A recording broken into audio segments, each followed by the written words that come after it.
on your Kingdom Sub. So all you have to do, so you just go down here, click here on settings down here. So when you just click here on settings, it's going to take you to next here.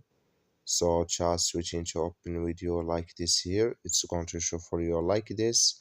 So then you go down, just keep going down here, then you click here on apps, then it's going to take you to next here. So you just, when you click here on apps, it's going to take you to apps list here, and here you're looking for Kingdoms app, or just click here on search.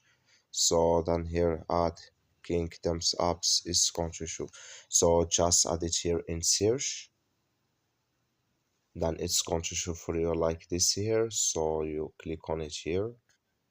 When you just click here on Kingdoms, it's going to take you to next step.